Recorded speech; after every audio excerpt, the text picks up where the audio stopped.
all of a sudden has some obstructive component? Well, the answer is you should go up on the tidal volume and down on the rate. Well, why? Well, because the patient takes longer to exhale. You put your stethoscope on a patient that has asthma or bad COPD, they wheeze from here to Milwaukee, right? I mean, it takes them forever to exhale. And they breathe spontaneously, they go, right? So either you did know that or you didn't know that, but in order to implement that lung protective ventilation strategy on that patient, you would A, have to recognize that it was occurring, which is not easy to do in an ambulance or an aircraft, having done both. I can empathize with you. And B, you have to know what to do if you do figure out what's going on, right? And it's not a matter of inability to do it or lack of acumen to do it, it's just that you got other stuff to worry about too. Why not let the technology make that change for you? So what ASV is doing, and we're going to demonstrate that here in a second, is in those situations, the one that happened here, the ventilator automatically increased the tidal volume and it reduced the rate to protect the patient from gas trapping. And why is gas trapping bad? Well, if we put 500 in and we get 460 out and we do that for 20 minutes, sooner or later something bad could happen, right? You can have the popping sound, never a good, and you got to stick a chest tube in, never a good sign. Conversely, if the patient's abdomen started to fill with fluid, or they slipped down on the gurney and the seatbelt was too tight across their abdomen, or they went into ARDS, how would we change the way we ventilate that patient? We would lower the tidal volume, right? Because we want to put less pressure, and we know the lungs are stiff anyway. And so then ARDSnet and other types of things that have been proven over the last 15 years or so say that in patients with severe restrictive component, maybe the tube went in the right main stem. Do you want to still give them the same tidal volume? Probably not, because you could harm probably the right lung. But you still need the same minute volume. So if you turn the tidal volume down to deliver the same minute volume, you have to turn the rate up. ASV is going to do that for us automatically. Okay? And that's why the shape of the box changes. So we have a grossly obstructed patient, and the ventilator, that safety frame, again, we said think of that as options. Are there a lot of options for rate now? So another way of saying it is ASV saying, hey, you got to be really careful. You better not turn the rate up above maybe 10, because if you do, almost no matter what tidal volume you have, the patient's going to gas trap. Conversely, oops, operator error, delete, delete. Conversely, on that safety frame, there are a lot more options along the rate axis than there are on the volume or pressure axis. So ASV is constantly, every breath, looking to reestablish what's the optimum rate and tidal volume. So I'm going to demonstrate a couple things here. So I have real high airway resistance. Oh, what's up? What's the error message you're getting? We got to go back on the blacklist. I see we got a bad boy here. It's okay. It'll correct itself. Is there any way to silence that until it does? That's right. No, it'll correct itself.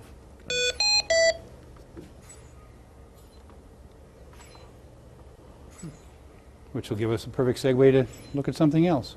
So if you look on most of your ventilators, you have that red box with the white eye on it. Mm-hmm. So go ahead and touch that, if you would. And that opens up a buffer, and it says, hey, since the last time you were paying attention to me, these are the alarms that have occurred. So there's a reset button down in the bottom right-hand corner. Hit that, and then hit the alarms tab again to get out of that screen. Guess what? No more information icon. Okay? Hit the alarms tab, if you would. And there's 4 ways to get off that screen. You can walk away and do nothing, and eventually, I think it's a minute or 2 minutes, it'll go back to the normal display. You could hit the X in the upper left or corner. Okay, open the alarms tab again, and just hit the alarms tab a second time, and it'll get out of there. Or just hit a different tab. So you can either go somewhere else, you can X out, you can walk away, or you can hit the same button that you hit to get there in the first place. Any of those mechanisms will get you out of a screen. Okay, so are you comfortable with the notion we're going to put in the gender and the height, The ventilator will calculate ideal body weight, right? And we're going to dial in the minute volume that we want the patient to achieve. And we're going to do that with which control? Okay. And that control is indexed to what on the patient? Their ideal body weight. So if the patient's CO2, so my teaching style is we'll talk about it, then we'll move on to something else, and we'll circle back and just revisit it for one more time.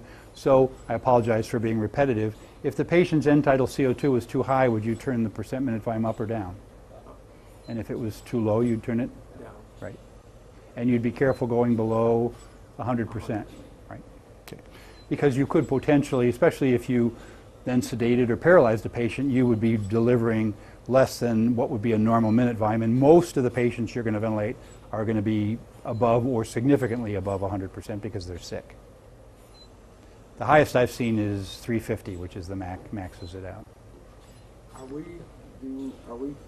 getting the capnography equipment, or are we using ours? You're using yours at this point. You can add capnography to these. There's a board that goes in here, and then it has, you could put pulse ox, end-tidal CO2, and a nurse call connector on there. But will this machine use that end tidal as a part of that closed loop? yes, but not in the U.S. yet. So in outside of the U.S., there's ASV on steroids, if you will, and it's called IntelliVent. And IntelliVent, which I'm really not even supposed to talk about because until the FDA says it's approved, so we might have to edit that out. No, I'm not holding it out for sale. I'm just talking about it. And you could go onto our website and see about it. But the percent minute volume, the PEEP and the FiO2 would all automatically be adjusted. So you would tell, in addition to putting in gender and height, you'd put in things like the general, is it a patient that's hemodynamically unstable, or is it a neuro patient, or whatever.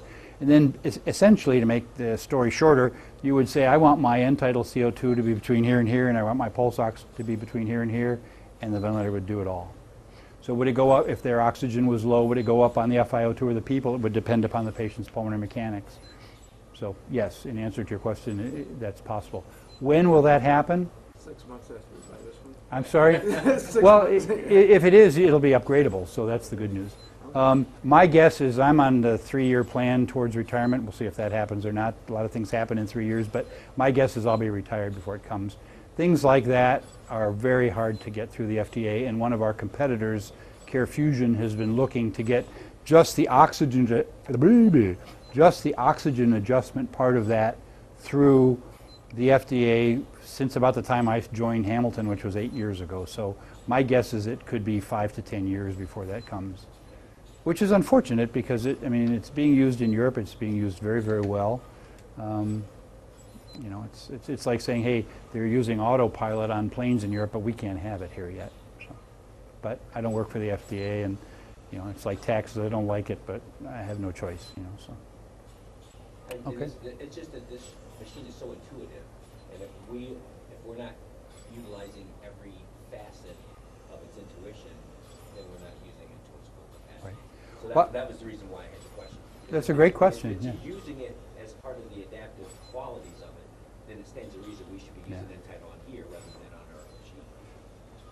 Yes, I mean that's a valid argument. It's also a financial decision that you know, it's not mine to give or take. So I mean, it's the facility's But it decision. sounds like it doesn't take into account, this particular model does not take into Entitle to adjust. Correct. I can't promise you that it's not already in there, though. I know on the G5, which is our institutional version, we have 6 platforms that all basically do the same thing. They're designed for different types of applications. This one, it's got a really robust case, and it's got 2 batteries. By the way, it's got 2 internal batteries. As long as I'm forgetting things, I'll forget this out of order. There's 2 internal batteries, and if you look on the front of your screen, you'll see that there's 2 little battery indicators, and yours is probably on battery number 2, and it's maybe a third or a half turned orange. That means it's using battery 2. And then when that battery gets depleted, it goes down just like on your cell phone, then it'll switch over to battery 1. Depending upon how hard you're driving the ventilator, because people always go, well, can you guarantee that it'll last? With driving it relatively hard, so a sick male patient that on 150% of predicted minute volume, that's reasonably sick, you're going to get about 8 hours of battery life out of the 2 batteries. If you're ventilating a 450-pound, 5'2" Pickwickian patient that's in ARDS and has pulmonary fibrosis, it's not going to last that long. Okay? But because it's just like anything else. If you run the remote control car all the time, the battery doesn't last as long. So, okay. When it's plugged in, by the way, and that's how you charge the battery, is just plug it in. You'll see 2 green LED lights, and if it's plugged in, they should both be on, either on steady like they are here, or if we plugged one of yours in, my guess is battery 2's LED would flash, which would mean the battery was charging, and the reason battery 1 on yours would not flash is because it's already charged. So if you plug the ventilator in and you don't get green lights, either flashing or steady on, check the receptacle to make sure that there isn't something, the circuit breaker didn't get tripped, or there could be a problem with the power supply in the ventilator. So it helps you kind of figure out what's going on with the ventilator. But if you plug it in, and it doesn't happen, it takes maybe 2-3 seconds for the lights to come on. But when you plug it in, you should have 2 green lights. Okay.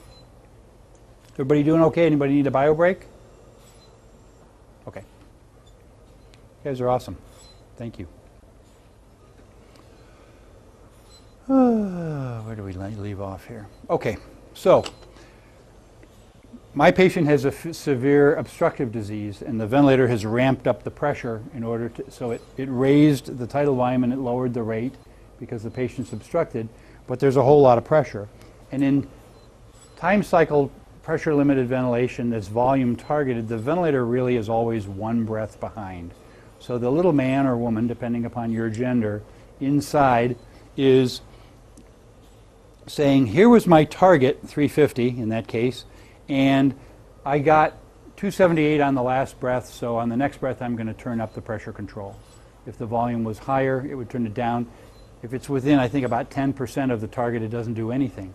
So if you have a sudden change in the patient's pulmonary mechanics, i.e. you put in a chest tube to eliminate a pneumothorax or a hemothorax, or the tube went in the right main stem and you pulled the tube back, all of a sudden you're ventilating 2 lungs versus 1 lung. The ventilator is going to say, everything was fine on the last breath, I'm going to use the same amount of pressure control to deliver that volume. And so what would happen, potentially, the patient would get a really big tidal volume.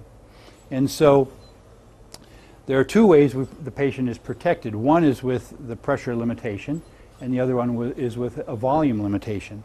And if you go to your alarms tab and you look at the pressure alarms, so these are the upper limits for these parameters, these are the lower alarm limits. If you look, mine is probably easier to see. I'll turn this down a little bit. Okay. See that little blue box? You can probably see it better on yours. There's a little blue box below the gray bar graph on the top. That represents a 10 centimeter difference from the high pressure alarm limit. So the ventilator will pressure limit at 10 centimeters below the high pressure limit setting. Your ventilators are set up by default where the high pressure alarm will be set at 40, which means your ventilators will pressure limit at 30. Okay? If it pressure limits at 30, what happens is the patient gets the full breath, but it just stops ramping up the pressure in pursuit of the target tidal volume. So they get, as opposed to on the ventilators you use now, if you hit the high pressure alarm, it just goes and it stops and the patient gets virtually nothing, right? Well, in that case, out of 350, the patient still got 278 mLs of their tidal volume. Okay? And the other way that you can pressure limit is by, or limit the volume that you get, is the maximum volume that the ventilator will deliver to the patient is equal to 150% of the high tidal volume alarm setting. So I'm going to change the resistance here, which is going to lower, is going to mean there's all kinds of flow all of a sudden is going to go, and I would otherwise, the patient would get a really big tidal volume. But if I come in here and I change my alarm limit, so I'm just going to cancel this out for the moment, and then I'll turn this down to, say, 400, okay, which is well below the target as well. But now, watch what happens when I change the resistance all of a sudden. I get this inspiratory volume limitation alert. So it's limiting the tidal volume to roughly 150% of that high tidal volume alarm setting. So if the tube was in the right main stem, you were doing some other stuff, and all of a sudden you realize, hey, the ventilating pressures were 15, and now it's 35 or 30, 28, whatever, because yours would be pressure limiting. And you were able to determine, hey, the tube slipped down, probably by seeing the witness mark on the tube, not by auscultating, because that's pretty tough to do, right, in an ambulance or a helicopter. So you let some air out of the cuff or pull the tube back. Before you did that, if you just hit the alarm silence, which probably you can't hear on the helicopter anyway, but if you were going to irritate anybody, hit the alarm silence so there's no audible alarm, turn the high tidal volume alarm down to a value where 1.5 times that is acceptable to you, pull the tube back, it'll prevent the patient from getting that liter tidal volume. Okay? So another way of saying that, I'm coming at it now from a different avenue, is that we've told the ventilator, hey, I put in the gender and the height, I've dialed in a minute volume. Dr. Otis's equation is going to tell us what the rate is. The rate will be divided into the minute volume, and that'll produce the tidal volume. Go out and have fun, right? Well, you don't want to let the thing have carte blanche to do whatever the hell it wants. You want to say, go out and do whatever you want, but under no circumstances can you go above this tidal volume or this rate. And actually, in ASV, you can, to protect the patient on the pressure side, you can either set the pressure limit and just say, okay, if I set it at 50, I know the difference is 10, and I can set it at 10 below. Or if you go into the controls tab, there's a parameter here called PASV limit. And that PASV limit is always exactly 10 below the high pressure limit. So if I activate that mindset at 46, if I turn that up to 50, and I go back to my alarms tab, what's my high pressure limit going to be set at? It's going to be set at 60. And if I turn to 60, okay, so now you've done this, and now I got to fix that. Excuse me. If I turn the pressure limit down to 45, when I go into this controls tab, what's the PASV limit going to be set at? It's going to be set at 35. So they move up and down together, and they're always 10 apart, so it doesn't matter which one you change. Okie dokie? So we're protecting the patient from excessive, make up your mind,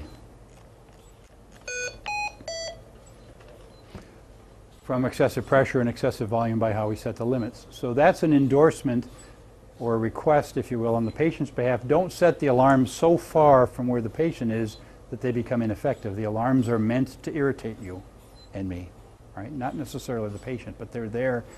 You know, you wouldn't drive down the street with a cloth, you know, a top bath towel over your windscreen unless you have a death wish, right? The alarms are there to let us know that, you know, hey, something's changed, or there may be an issue that we need to look at.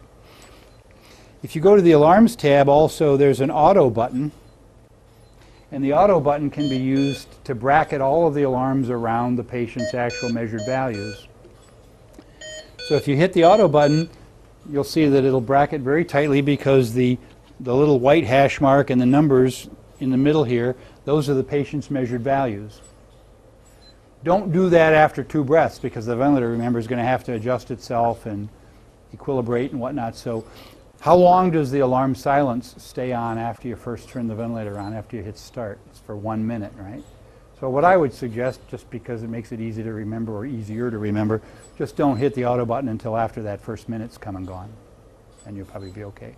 I would also tell you that most likely you're going to have to come and liberate those volumes, widen them out a little bit, otherwise you're likely to get nuisance alarms.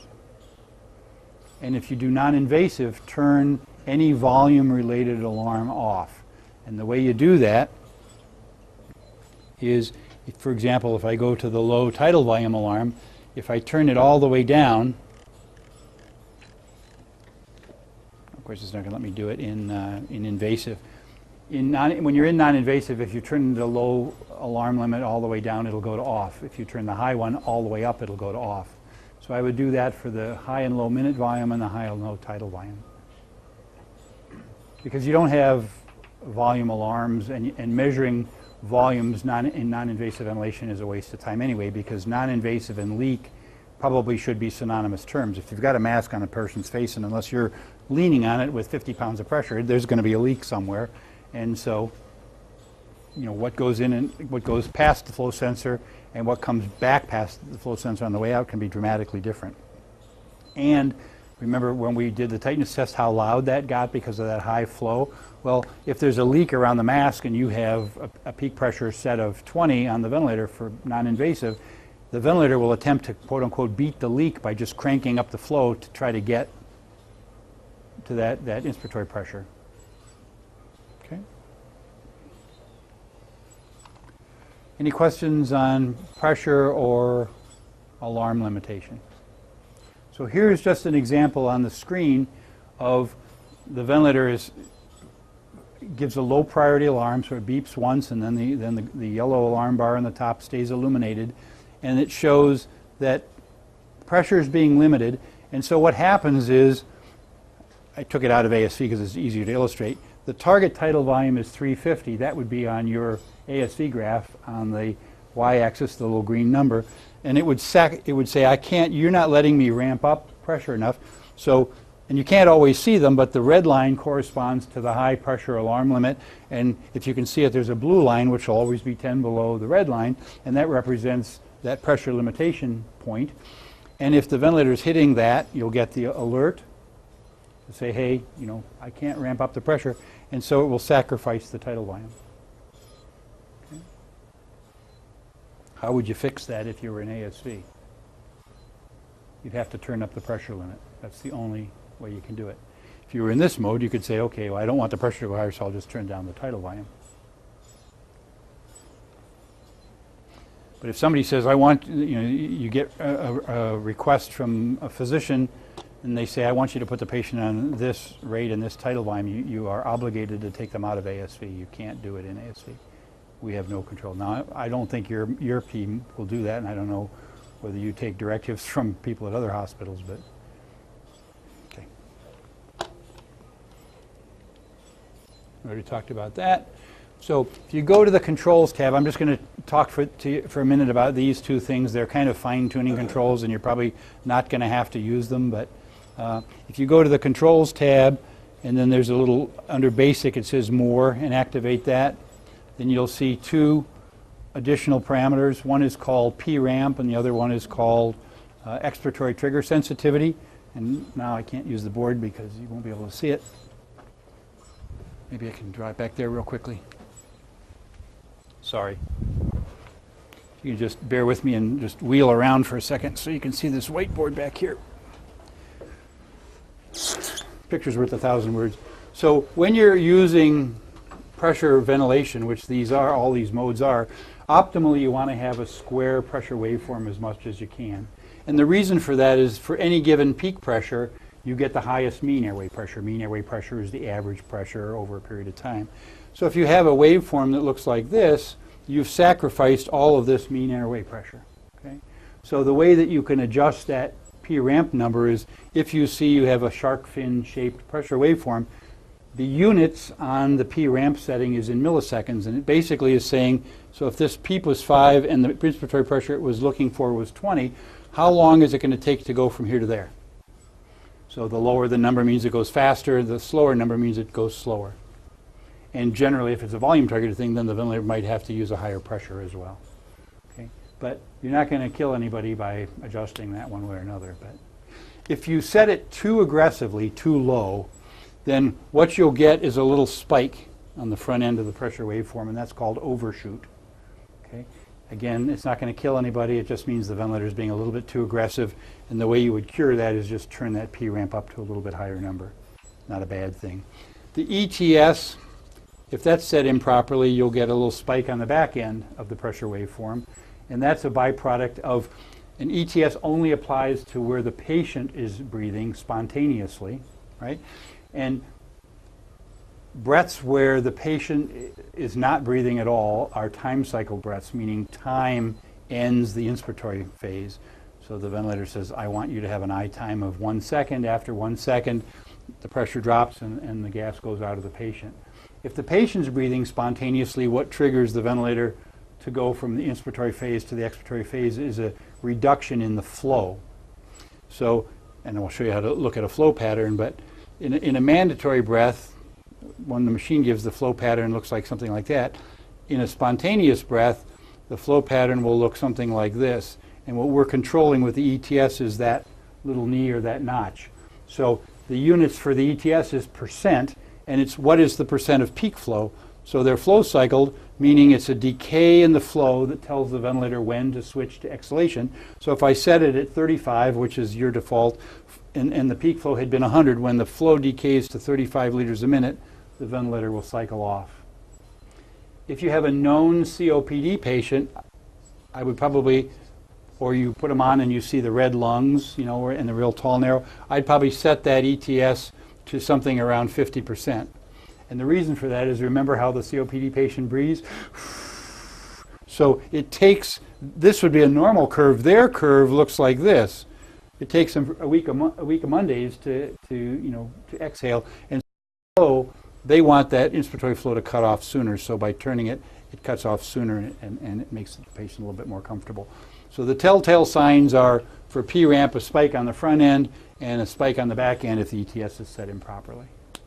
Again, in either case, even if you had them both, you know, nobody's going to die or get cured if you have that or don't have that on there. Try to get square pressure waveforms, because you'll get the maximum amount of mean airway pressure for any given peak pressure, and you'll optimize the way the ventilators. Again, the default settings work for most patients. This presentation in a PDF form is on your, whatever it is, your internet or your, so you have all that.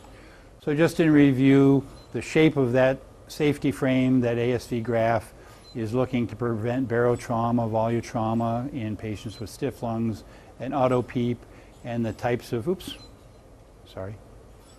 operator error again. And the types of patient conditions you would see that in would be COPD, asthma, emphysema, biting the tube, kink tube, plug tube, and for the trauma, barotrauma, ARDS, pulmonary fibrosis, pneumonia, tube in the right main stem, you know, anything that's going to affect the compliance of the system. Remember that when I first started with this company and was relearning mechanical ventilation after being away from it for quite a long time, somebody says, well, if the patient only has one lung, will the dynamic lung show one lung or two lungs? And I said, good question. No, it would still show two lungs, but what would it show? It would show a reduction in compliance, because compared to a normal patient of that gender and size, that person only has half the lung surface area, right? We've already talked about this, you know, whether you go up or down. If you were, with the vents you use today, if the patient was hypoxic, would changing the rate or tidal volume do much for you? If the patient's saturation was 75, would you turn the rate or the tidal volume up? Probably not, right? You'd probably turn up the PEEP, or you'd turn up the FiO2. And the reason I say that is, early on, when you have that moment of terror the first time you're at the bedside with the patient and everything isn't going perfectly well, you might confuse that because that number has a percent next to it. You might think, well, if I turn that up, the patient's oxygenation will go up. Remember that percent minute volume is the rate and the tidal volume in one button. So it's not going to do anything. If you would be, I guess the way I learn, the way you teach is the way you would prefer to learn, I guess, and that's not always, sometimes what you say is not what other people hear. But what I would do, if I were you, is the first time you get to a point where you're like, I'm not sure what to do, put your hand out so you can touch the ventilator, then move just far enough away that you can't touch the ventilator and go, if I was using the ventilator that I'm used to using, what would I do now? I'd turn the rate or the tidal volume up. Aha, I know that Butthead said to turn the percent minute volume up, but that's not going to do anything for oxygenation. Okay?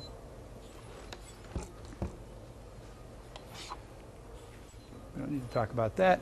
So, real quickly, I think you already would know the answer. If we were going to a referral facility and we had to pick up a patient that was on another mode of ventilation, the thing that, really the only thing that you need to know about the ventilator set, well, three things. What's the PEEP? What's the FiO2? Dial those in. And then what is the delivered minute volume? Not the setting, the delivered minute volume. So if the patient, a lot of times they'll be on assist control, right? And it's set at a rate of 10 and a tidal volume of 500. That's not what you want to know. The patient's breathing at a rate of 15, so their minute volume isn't 5 liters a minute, it's 7.5 liters a minute. Dial in 7.5 liters a minute. How do we do that? Controls tab, turn the percent minute volume up, look in the bottom left-hand corner. When you get to 7.5 liters a minute, bingo, you're there. If you can't get to exactly 7.5, because it'll probably go 7.1, 7.3, 7.5, if you go one up or one down from that, again, you're not going to hurt anybody. Okay? So we've spent a lot of time making it seem probably more complicated because we've talked about all the many of the possibilities and the variables and all the adjustments. In reality, when you get on site, what's the patient's gender? What's their approximate height? What PEEP are they on? What FiO2 are they on? What minute volume are they on? Set those things, press start, bingo, you're done. And you'll find that it's really very easy, and if the patient's alert at all, they'll be much less likely to be struggling against the ventilator. Remember, the ventilator's, patient's not fighting the ventilator's not set properly. Again, remember, in the first 3 to 5 breaths, don't be alarmed if you don't have a rate and a tidal volume. It's going to take 3 to 5 breaths. It's putting my hand in the shower before I jump in to make sure I'm not going to be scalded or frozen to death. Okay? So, coming at it another way, if I had a patient on the ventilator and my percent minute volume was set at 100 here, and I turned it from 100% to 120%, that would be exactly the same as turning the rate from 10 to 12. Right? Now, will the ventilator, if you increase the percent minute volume, turn the rate up or the tidal volume up? The answer is I don't know. It'll depend upon what kind of patient are you dealing with. Are they restricted? Are they obstructed? What's the pressure? That little formula there, somebody said, well, we'll never use that, but I put it in there anyway. So if you get the patient on the ventilator and your end tidal CO2 is 90, and you go, well, I don't want to go up from 100 to 120 because that's not going to cover it, and I just don't know how far to go. Pull out your phone or a calculator or do it longhand if you have to. Take the current end tidal CO2 value, 90, times the current minute volume on the ventilator, 6 liters a minute, and divide by 40, whatever you want your end tidal CO2 to be, and the product of that will be, here's what you need to set the minute volume to.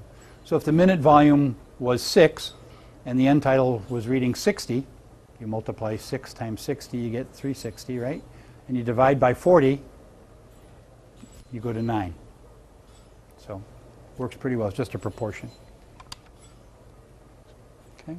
Squeeze your bag just gently. Don't do it real fast or it'll start alarming. You just press it, just like this. Squeeze it a little bit. And you'll see those little pink triangles appearing, right? That means that's synonymous with the patient's inspiratory effort. So what the ventilator does, remember that slide that had a bunch of stuff on it and it just said all breaths are volume targeted? So as soon as the patient initiates a breath, the ventilator says, hey, we want to reward that effort. Phil wants to breathe on his own, so I'll switch from a time cycled breath to a flow cycled breath. So the decay and flow will